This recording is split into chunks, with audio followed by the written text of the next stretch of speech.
Hello and a very warm welcome to you all. It's great to have you with us today. So in today's session, we're going to take a deep dive into the frontline divide, the hidden cost of the disconnected workforce. So I'm Eva, the manager of the customer engagement team here at Oak Engage, and I'll be your host for this session. Communication breakdowns have a real business cost. Poor communication directly affects performance, engagement, customer experience, and retention. So there really is a true cost for these missed messages. Frontline employees feel increasingly isolated and disconnected. Many don't receive regular updates or feel unseen by leadership and struggle to access vital company information. So we're going to share some best practices for effective frontline comms. Furthermore, we'll explore insights into the attitudes of the frontline workforce across different industries to understand how best to connect, appreciate, and retain them for the long term. With expert commentary and real-world insights from organizations who have successfully connected their frontline workforce, you'll leave with actionable tips to implement in your internal comms and engagement strategy. Now, the frontline divide is a challenge we help our customers navigate on a daily basis, helping them to reach our frontline workers with our mobile app. Now, I am thrilled to be joined today by three tremendous experts. Firstly, we have Jenny Field, who is the founder and CEO of Redefining Communications and an expert in leadership, credibility, and internal communication. She's also the co-founder of a new consultancy called The Belief Builders. Our second speaker is Sacha Thomas, who is the internal communications content manager at River Island. She is all about creating content and shaping the internal tone of voice and brand, making sure everyone at River Island feels connected, informed, and excited about the work that they're doing. She also plays a big role in bringing River Island's employer brand and employee value proposition to life, helping not just the people inside the business to be proud to be part of it, but also inspiring new talent to want to join. And our final speaker, very last but not least, is Dale Brody, the internal communications manager at Five Guys. He brings a really unique perspective to this conversation, having spent the past 13 years with Five Guys, starting out as a crew member and working his way up to his current role. So he's truly seen that full journey from frontline to the support office. Sacha, I'm just going to call upon you now. Were you surprised that 75% of people say they feel isolated? And were there any other standout stats here for you? I wouldn't say I'm necessarily surprised. And that's me talking from the perspective of a business that's predominantly retail. We've got however many people in store and a head office to communicate to. And I think sometimes we forget about the disconnect between the two and just assume we can communicate to everyone in the same way. Also taking into account that all these stores are in different locations. Luckily, I say luckily, I don't have to deal, with global teams. It's predominantly UK based. But even communications within those different regions is a lot different to how I'd talk to people in head office or talk to people in London. Like there's a different group, there's different cultures. So having that, I guess, building that connection is not the easiest thing. The numbers I'm not surprised by the numbers at all. And also taking into account everyone's perspective and reality is different. The reality of head office is a lot different to the reality of retail. Not everyone has a lot of time to do things or read things or receive the communication in the same way you would in head office. Sometimes some of the messages kind of need to be straight down the line. And I think one thing we've learned is it's important to find the right rhythm and give people the information in the way that they're going to receive it in the best way, knowing your business to the point where you know your people enough to communicate with them the information that they need in the most effective and the best way, and making messages fit into their day and not necessarily add an extra layer to it. So I definitely think it's something that we see here at River Island. But it's just about, again, understanding your business and going back to the point made earlier as well, not just, oh, I'm not receiving it, but why? What can we do to help? What can we do to support, and kind of understanding that a bit, which helps a lot. So yeah, I definitely think distance and the locations and the different shift patterns, it adds to the isolation, I guess. We've also found through our research that nearly half of our frontline employees, I think it's 47%, depend upon that word of mouth for that kind of company update. That's, personally, I found it quite a shocking statistic given the amount of tech and comms channels that we have available. It's really interesting.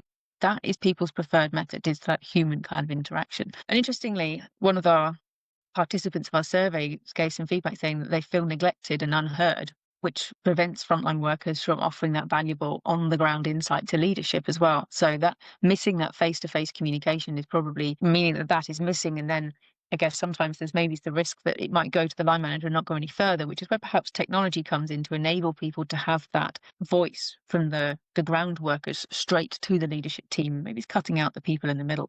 Because I feel like the leaders are really missing out here, because often those who face the problems on a daily basis are those that are likely to hold the key to actually resolving some of the issues.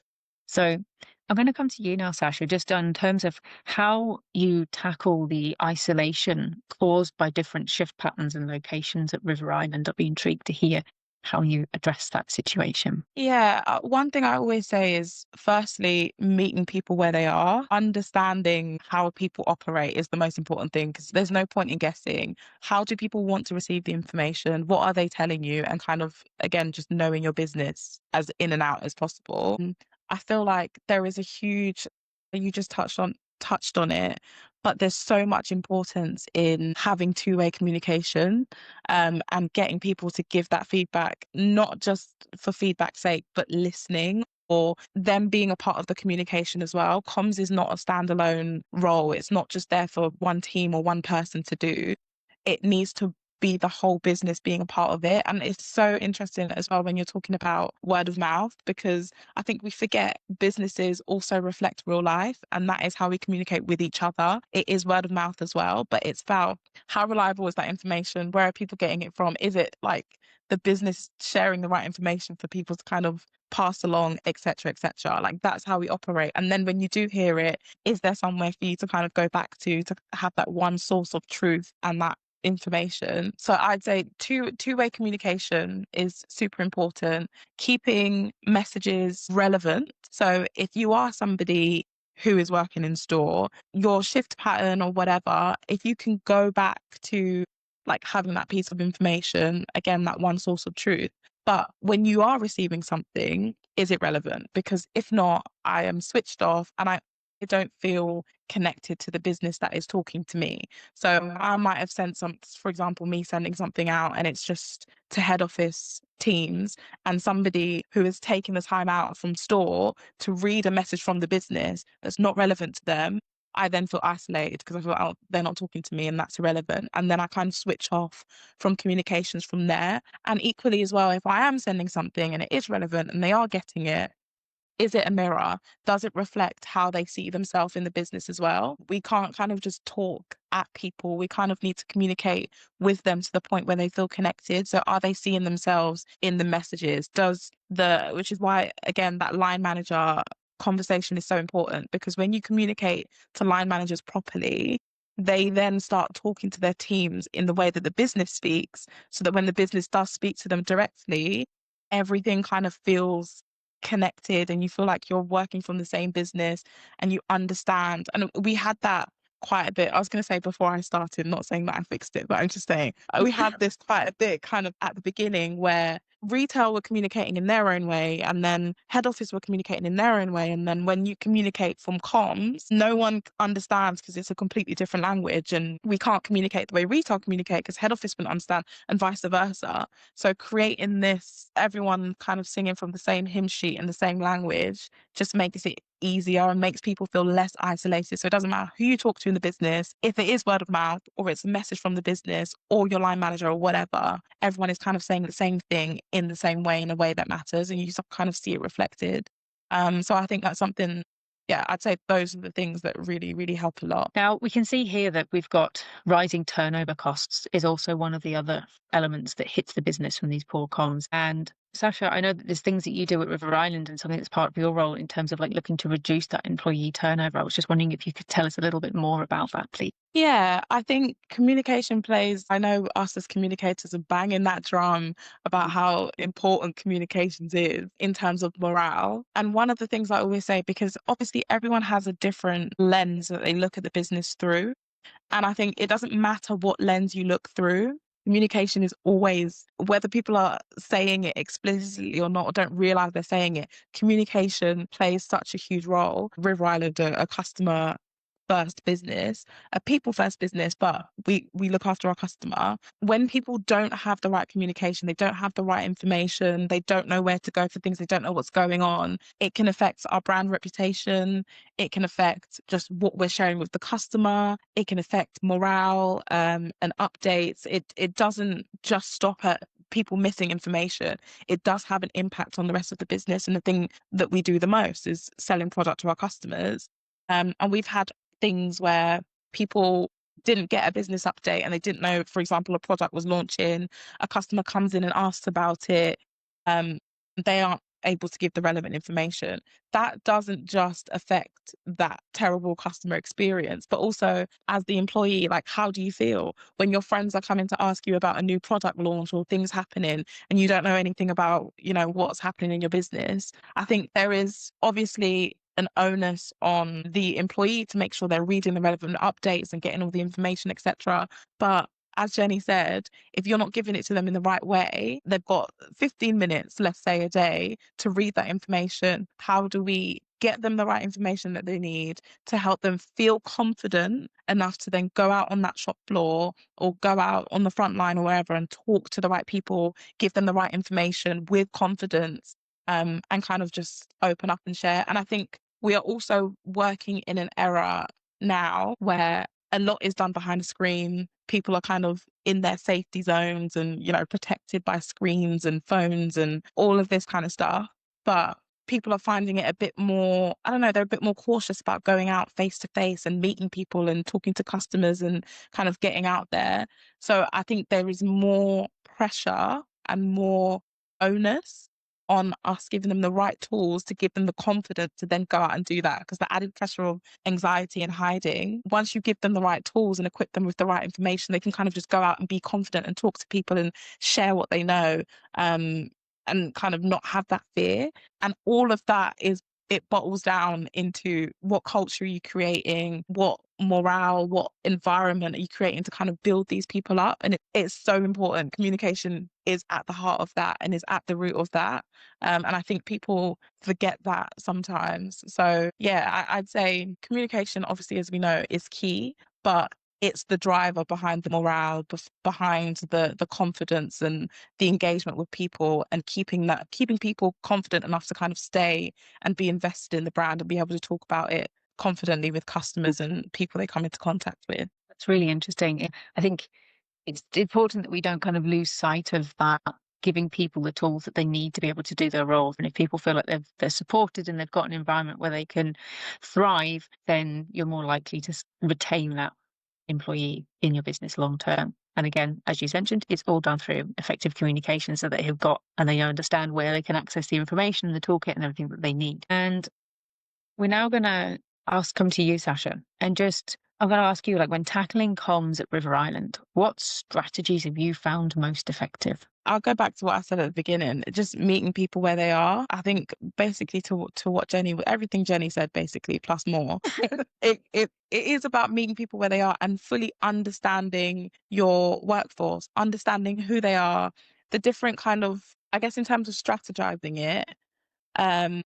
We kind of built internal profiles for the likely types of communicators. Obviously, we're in the retail business and we know that they're on the shop floor and connecting with customers, etc. But within that, there are like different characteristics and personalities that kind of you can group them into different categories as well. And then figuring out how to communicate to those different categories, or finding out what they like, how do they like to be communicated to, and not, again, just not giving them more noise and more work to do, more things to read, but fully understanding what do you want to know. We found out that our teams, for example, love video content.